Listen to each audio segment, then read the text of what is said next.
Hello everyone. Welcome to Ken studies.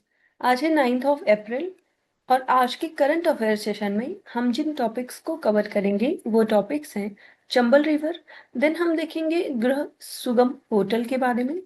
India का जो first prototype fast breeder reactor है इसके बारे में देखेंगे। टार बॉल्स के बारे में देखेंगे।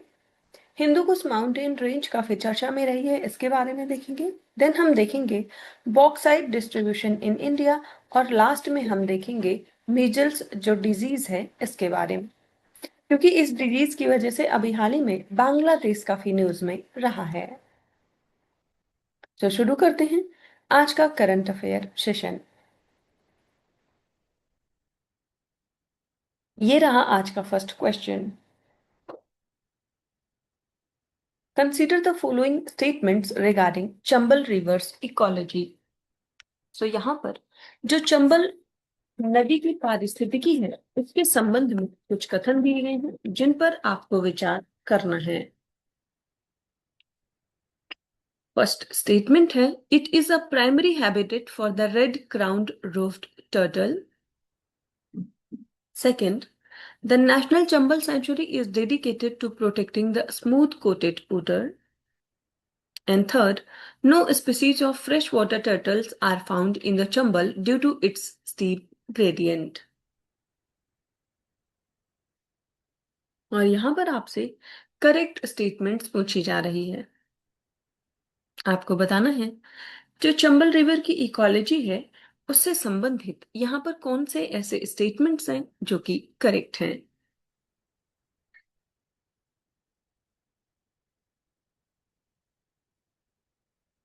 इस क्वेश्चन में आपका करेक्ट ऑप्शन हो जाएगा ऑप्शन डी। सो यहाँ पर फर्स्ट और सेकंड जो स्टेटमेंट है वो बिल्कुल करेक्ट है, जबकि थर्ड जो है वो इनकरेक्ट है। आप देख सकते हैं। So the national Chambal Sanctuary is a multi-species protected area and it is world renowned for the gharial but also protects the red-crowned roofed turtle and the smooth-coated otter. So far from having no turtles, the Chambal is home to 8 species of freshwater turtles. The river's varied morphology, including both steep gradients and deep, calm pools, provide diverse niche for these species. Chambal river की बात करें तो Chambal river is one of the major tributaries of the Yamuna river and it is located in the central India. The river forms part of the greater Gangetic drainage system. So this river is known for its clear and pristine water and it is also one of the cleanest rivers in India. So Chambal is a perennial river and it has its source in Janapao located in the south of Mahov town close to Indore on the southern sides of the Vindhyan mountain range in Madhya Pradesh. So the river flows northeast through Madhya Pradesh, running for a time through Rajasthan, then forming the boundary between Rajasthan and Madhya Pradesh before turning southeast to join the Yamuna in Uttar Pradesh. So it flows through three Indian states, Madhya Pradesh, Rajasthan and Uttar Pradesh. And it is the largest of the rivers flowing through Rajasthan. और Chambal river की जो total length है वो है 1024 kilometres.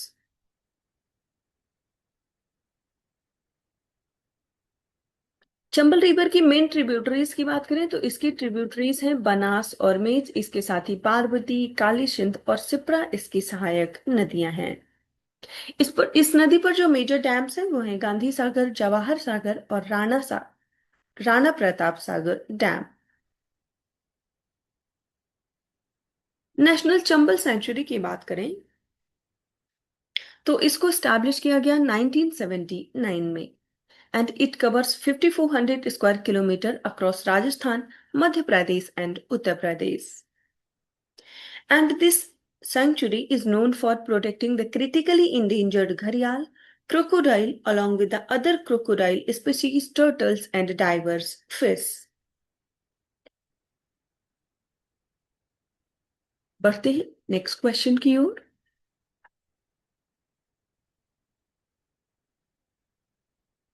With reference to the Grah Sugam portal, consider the following statements.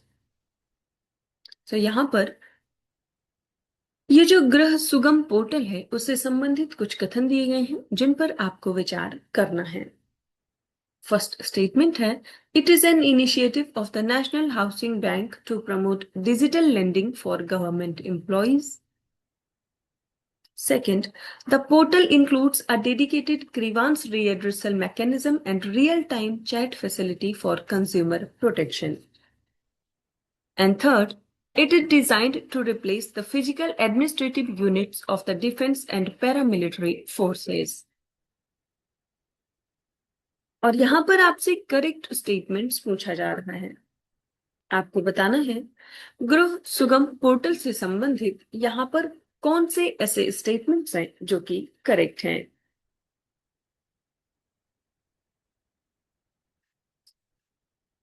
और इस question में आपका करेक्ट ऑप्शन हो जाएगा ऑप्शन ए।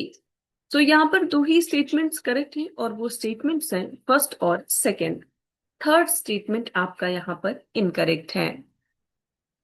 आप देख सकते हैं, सो गृह सुगम portal is a digital intervention in the economy sector, and the National Housing Bank, as the apex regulator, spearheaded this project to improve affordable home ownership for defense, paramilitary, and government personnel.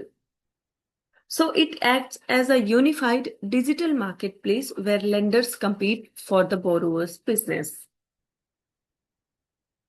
To ensure high processing efficiency and security, the portal features a dedicated grievance readdressal mechanism and an online chat facility.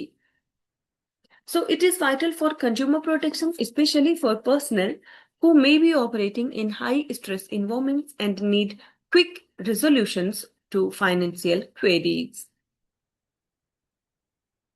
So this portal do not replace administrative units. Instead, it integrates with them and personnel apply through their office's digital interface, meaning the administrative unit becomes a facilitator in the digital journey. So this synergy allows for minimal data entry and faster disbursement because the employment and eligibility verification can be streamlined digitally.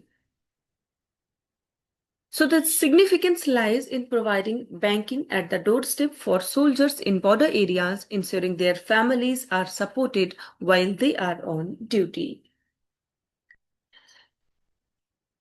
बढ़ते हैं next question की ओर।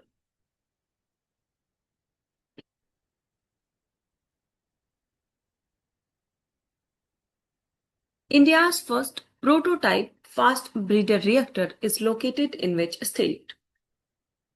यहां पर आपसे पूछा जा रहा है भारत का जो पहला प्रोटोटाइप फास्ट ब्रीडर रिएक्टर है वो भारत के किस राज्य में स्थित है। आपके ऑप्शन हैं तमिलनाडु, कर्नाटका, केरला या फिर आंध्र प्रदेश।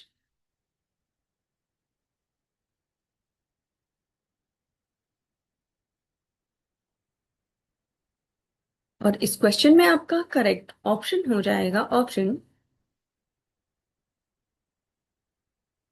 ए। सो ये स्थित है तमिलनाडु राज्य में। आप देख सकते हैं India's first indigenous prototype fast breeder reactor at Kalpakkam, Tamil Nadu has successfully attained criticality.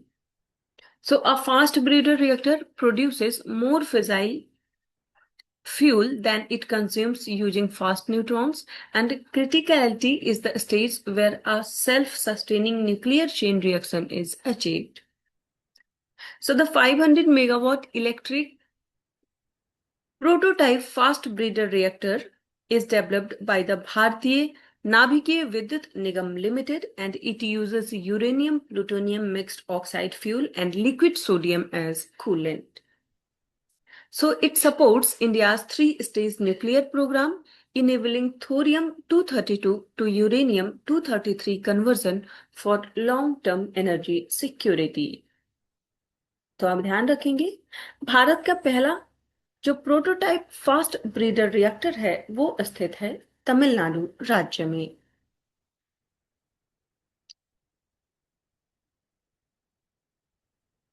बढ़ते हैं नेक्स्ट क्वेश्चन की ओर।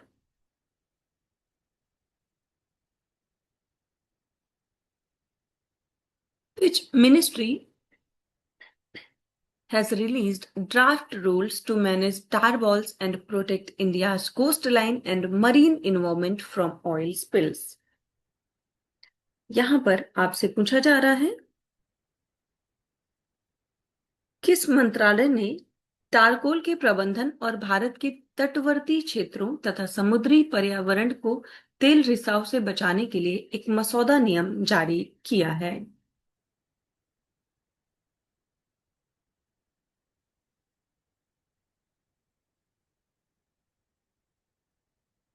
आपके ऑप्शंस हैं ministry of fisheries, ministry of environment, forest and climate change, ministry of petroleum and natural gas या फिर ministry of shipping. और इस question में आपका करेक्ट ऑप्शन हो जाएगा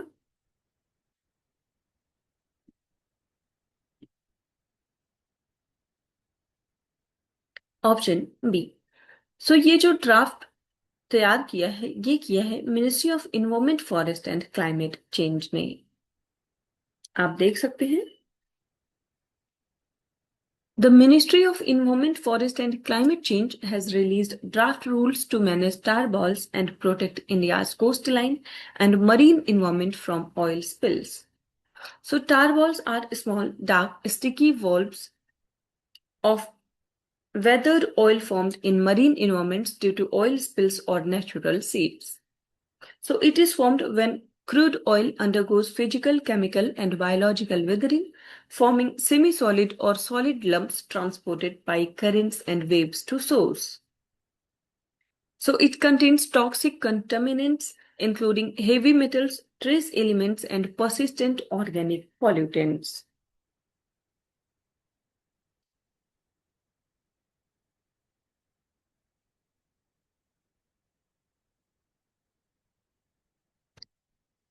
सो ये जो टार बॉल्स हैं, इसके बाद जो इम्प्लीकेशन हो रहा है वो ये हो रहा है that sea birds, fish and sea turtles often mistake tar balls for food.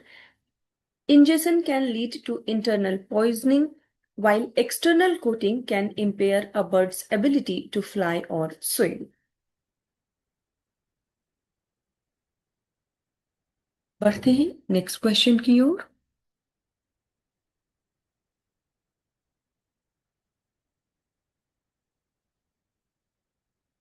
Which of the following nations share a boundary with the Hindu Kush mountain range?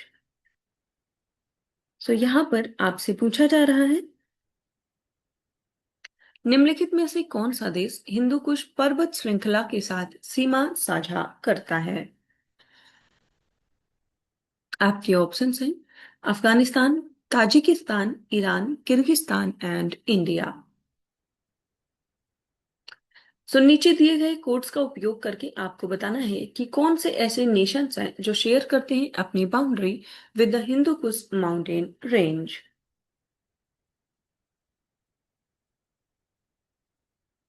और इस क्वेश्चन में आपका करेक्ट ऑप्शन हो जाएगा ऑप्शन डी। सो ये सारी ही countries अपना boundary share करती हैं इस रेंज से। आप देख सकते हैं, Hindu Kush is a massive 800 kilometer long mountain range that forms a vital part of the Great Alpine Himalayan system. So it is geologically complex and spans across 8 nations और ये countries हैं Afghanistan, Pakistan, India, Tajikistan, Kyrgyzstan, Uzbekistan, China and Iran. So in Iran, the range transitions into lower hills, while in the east it merges with the Pamir Knot and the Karakoram range. So the range is a result of the ongoing tectonic collision between the Indian and Eurasian plates, making it one of the most seismically active zones globally. So it serves as a major watershed separating the Amu Darya Valley to the north from the Indus River basin to the south. So historically, the Hindu Kush has been a formidable barrier and a crossroads of civilizations featuring critical transit points like the Khyber Pass and the Salang Pass. So its glaciers are essential for the water security of millions in the region. Since it touches all the nations listed in the options, the correct code include all 5. So आप ध्यान रखेंगे जो हिंदू की range है वो लगभग 800 kilometre long range है और ये 8 कंट्रीज जो हैं वो अपना जो बाउंड्री है वो टच करती हैं इस रेंज से।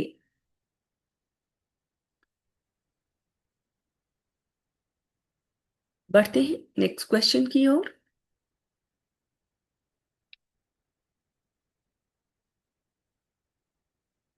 Which of the following statements are correct in respect of bauxite distribution in India?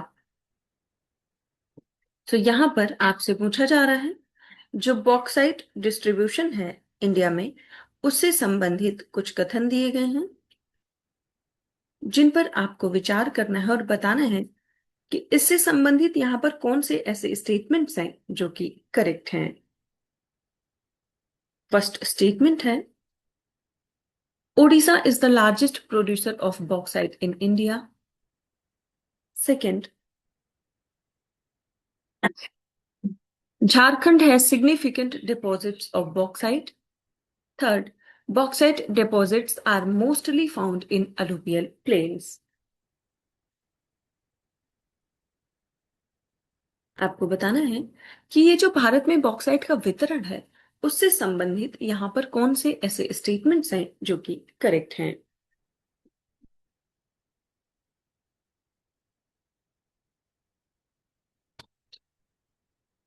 और इस क्वेश्चन में आपका करेक्ट ऑप्शन हो जाएगा ऑप्शन ए। सो यहां पर फर्स्ट और सेकंड स्टेटमेंट आपका करेक्ट है जबकि थर्ड इनकरेक्ट है। आप देख सकते हैं so Odisha holds the largest share of bauxite reserves and production. Major deposits in Koraput, Kalahandi, Raigad, and the presence of Eastern Ghats lateritic plateaus formation supports bauxite. Strong linkage with the aluminium industries and it contributes to India's total output significantly. Jharkhand की बात करें तो it contains notable but smaller deposits found in Ranchi, Lohardaga, Gumla region and it occurs in lateritic uplands and plateaus, so it is important for regional mining activity, however, not among the top producing states like Odisha. Bauxite forms through lateritization in tropical climates, typically found on plateaus, hills, and uplands, so it requires intense weathering and leaching. Alluvial plains lack such conditions, hence distribution is not associated with the river plains.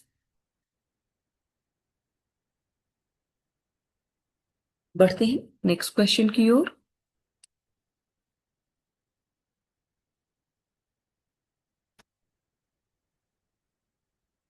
Which neighboring country of India launched an emergency vaccination campaign targeting due to a fast spreading measles outbreak in April 2026? So यहां पर आपसे पूछा जा रहा है भारत के किस पड़ोसी देश ने अप्रैल 2026 में तेजी से फैल रहे खसरे के प्रकोप के कारण आपातकालीन टीकाकरण अभियान शुरू किया है। आपके ऑप्शंस हैं भूटान, नेपाल, बांग्लादेश या फिर म्यांमार। और इस क्वेश्चन में आपका करेक्ट ऑप्शन हो जाएगा ऑप्शन सी। सो ये कंट्री है बांग्लादेश। आप देख सकते हैं Bangladesh launched an emergency vaccination campaign targeting over 1 million children due to a fast spreading measles outbreak. So, measles is highly contagious airborne viral disease caused by a virus from a paramyxovirus family, and it spreads through coughing, sneezing, or contact with infected respiratory secretions, and the virus can remain active in the air or on surfaces for up to 2 hours. So the infection begins in the respiratory tract and spread throughout the body, potentially causing severe complications and death. तो आप ध्यान रखेंगे, हाल ही में जो बांग्लादेश है उसने launch किया है इमरजेंसी वैक्सीनेशन कैंपेन, क्योंकि वहां पर देखा गया है जो मीजल्स डिजीज है उसका आउटब्रेक। सो आज के करंट अफेयर सेशन में इतना ही। Thank you for watching. Do like, share and subscribe.